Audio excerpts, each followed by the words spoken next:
Growing strong, keep growing strong. It became really, really tough because there were other problems going on at that time.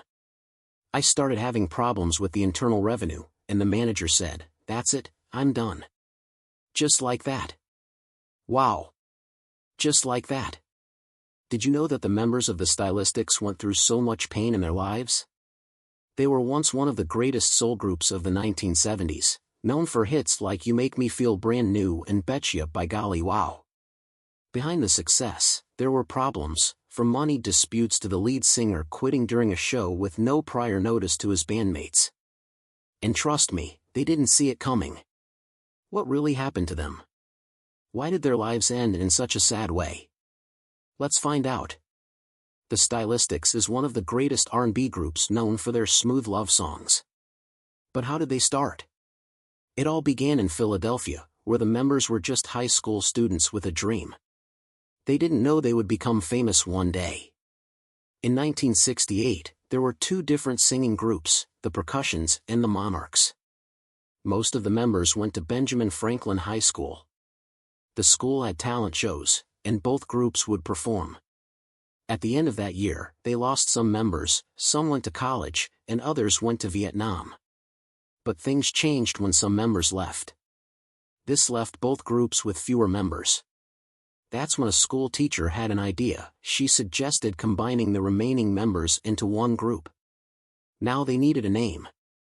A guitar player named Robert Douglas came up with the Stylistics. It was a perfect name, and it stuck. This was the beginning of something special. They had the talent, the passion, and the name, but they needed a hit song. One of the key moments in their career was when they signed a deal with Bill Perry, a local record executive. Bill Perry owned a small record company in Philadelphia. He discovered the Stylistics while they were performing at a club in the city.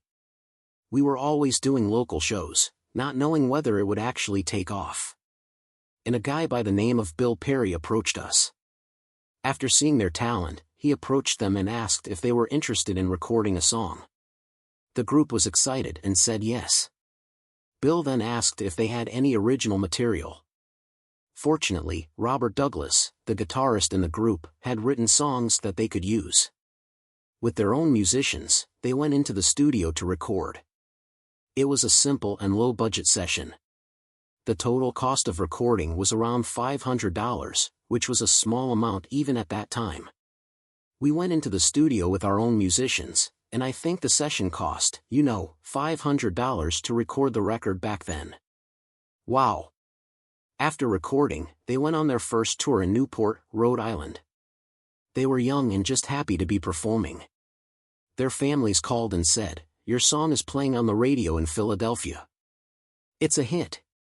The group was thrilled. Their hard work was paying off. Bill Perry released the song on his own label and later made a deal with Avco Records, a bigger company. Avco paid him $10,000 for the rights to the song. After making the deal, Bill Perry disappeared. The Stylistics never saw him again.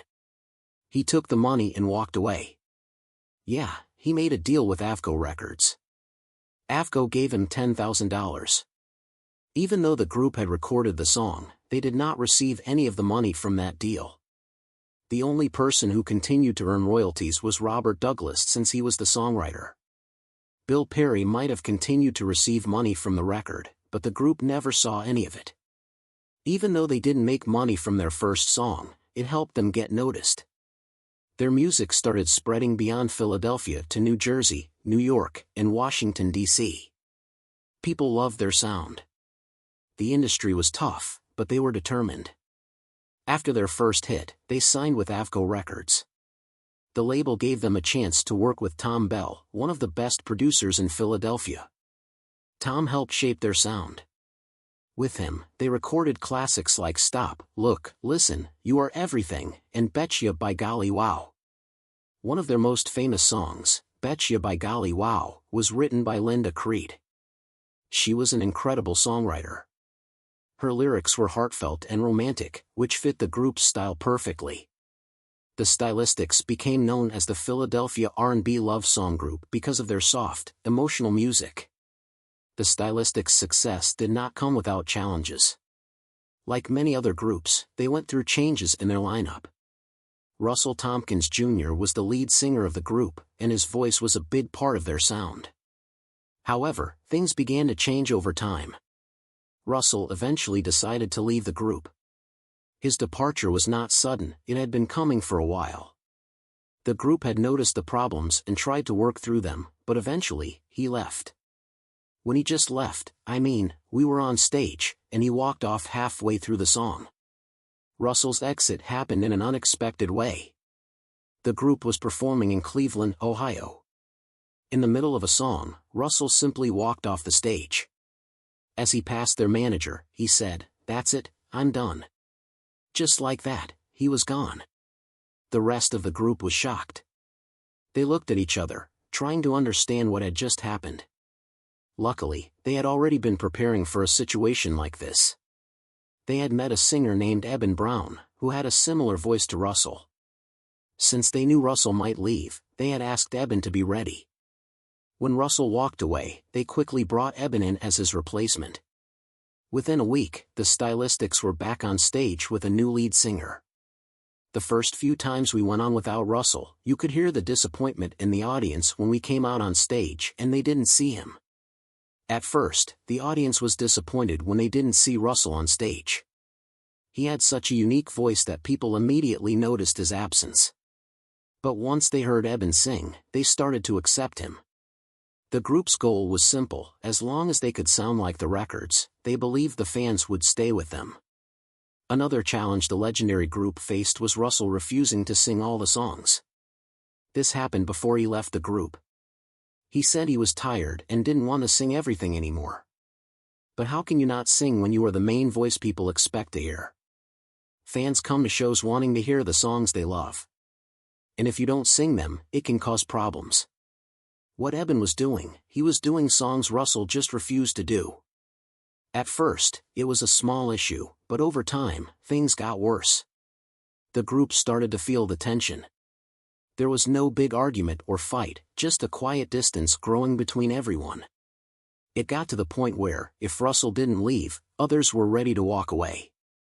Nobody wants to stay in an uncomfortable situation for too long. It wasn't about anger, just about things not working anymore. The good thing is that despite everything, everyone remained friends. The group still respected each other.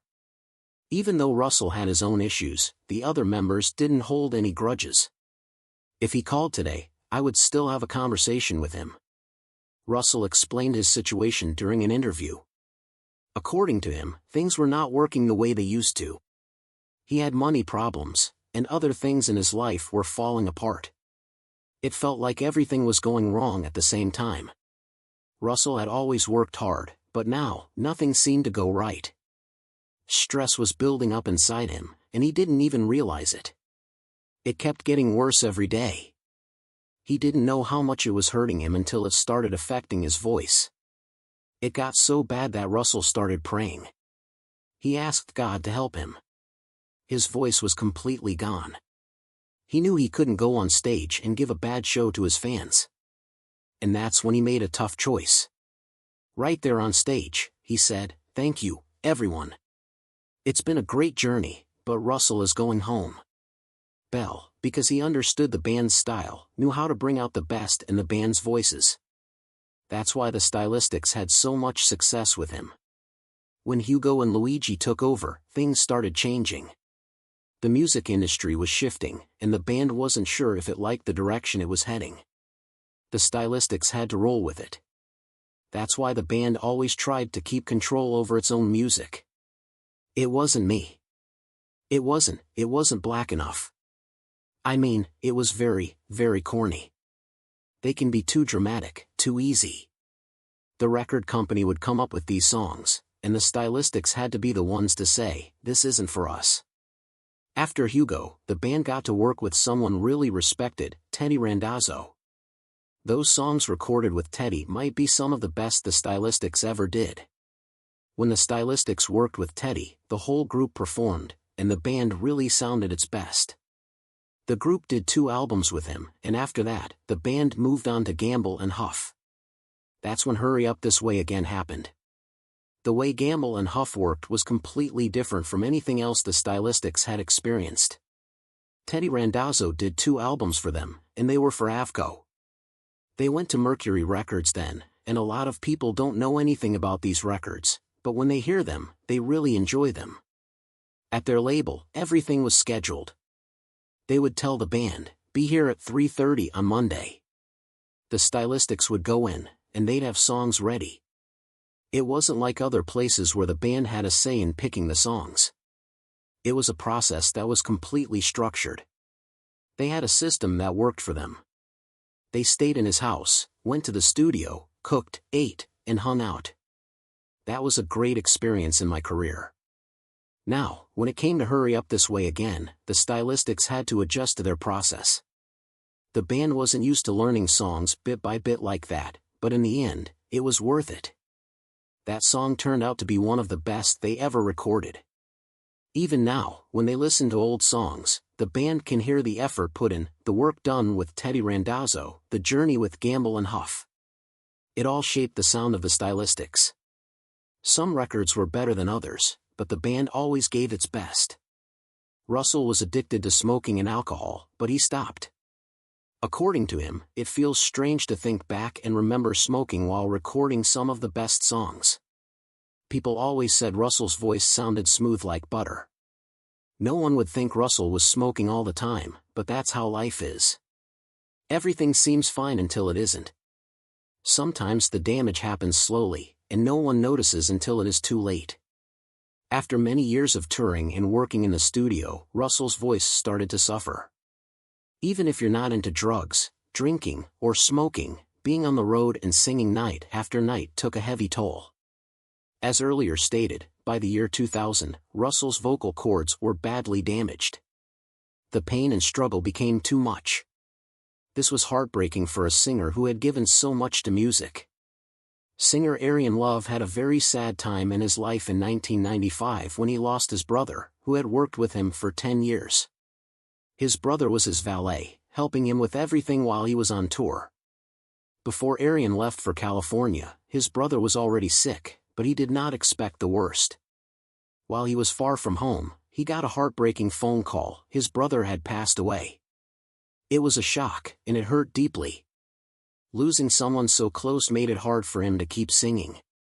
One song, Brand New, became very difficult for him. Every time he tried to sing it, his emotions took over. His voice would break, and he could not finish the song. The pain was too fresh. It took him 6 months before he could sing it without feeling overwhelmed. Over time, different versions of the same band started to appear. One group was led by Russell Tompkins Jr., and another group kept using the name the Stylistics. This caused a lot of confusion among fans. Things started to change when Russell started seeing these musicians in different places. They would talk about the old days and how much they missed playing together. Some of them suggested starting a new group. At first, Russell Tompkins Jr. was not sure about this idea.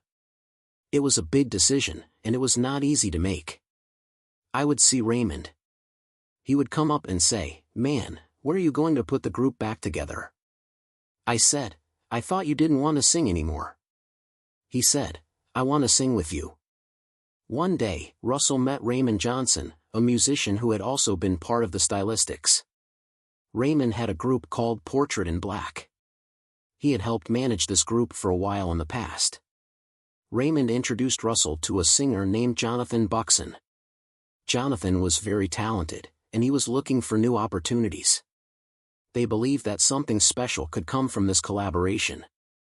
Another guy that was in Raymond's group, Portrait in Black, is named Jonathan Buxton. We call him Falcon. He was in Portrait in Black. He brought himself along with Jonathan to put the new group together, the new Stylistics. Another person who never stopped encouraging Russell was Chris Peeler. Chris reminded Russell of his deep love for music. He believed there was still more to give. Slowly, Russell Tompkins Jr. started thinking about returning to music. It was not about money or fame, it was about passion. It was about doing something that brought happiness. After thinking about it for a long time, Russell finally decided to give it a try. This time, things felt different. There was no stress or pressure. It was just about making music and enjoying the process. This was how the new group, Russell Tompkins Jr. and the New Stylistics, was formed. It was a fresh start. This time, he was in control.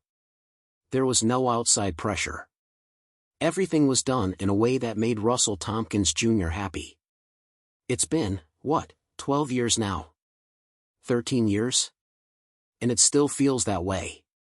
I've never worked with people I've liked as much. You know, not just making music or anything like that. I like them. Over the years, many musicians and singers changed the way they performed songs. Some added their own style. Others sang or played differently from the original recordings. But Russell Tompkins Jr. did not want that. The goal was to stay true to the original sound. To achieve this, the group carefully studied their old records. They listened to every detail and practiced again and again until everything was perfect. So I would constantly tell the guys, listen to the music. Try singing the songs the way you hear them, not the way you feel like you want to sing them. After years of hard work, the group remained strong.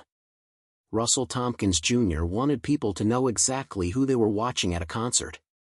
The name Russell Tompkins Jr. and the New Stylistics made it clear, it was not just the Stylistics. This was a new beginning. It was important that fans knew the difference. Arian Love, on the other hand, said that it is not about competition. It is about making good music and keeping the legacy alive. Fans can choose which version of the Stylistics they want to support. The most important thing is that the music continues to bring joy to people. One of the most amazing things about their music is that it has reached people all over the world. Even in places where English is not the main language, people still sing along to their songs. Japan, for example, has always been one of our biggest markets. We have been touring in Japan since the mid-1970s, and the fans there are incredible. They know every word to our songs. It's amazing to see. Over time, their music changed. Some of these changes upset fans. The group tried new styles, including disco and pop, hoping to stay popular. However, many longtime fans felt disappointed. They loved the original soft soul sound and didn't like the new direction. Some felt the group was losing its identity. Others understood that music changes over time, but the debate continues. Talking about their legacy, in 2018, the Stylistics celebrated their 50th anniversary in the music industry. Their milestone was acknowledged at venues throughout the year during their 50th anniversary tour in the States and overseas. As of 2024, the remaining members of the original group, Love and Merle, joined by newer member Jason Shar, are still performing, continuing the Stylistics' legacy with their unit, while Tompkins and his New Stylistics continue to perform as well. James Smith and James Dunn have retired from singing.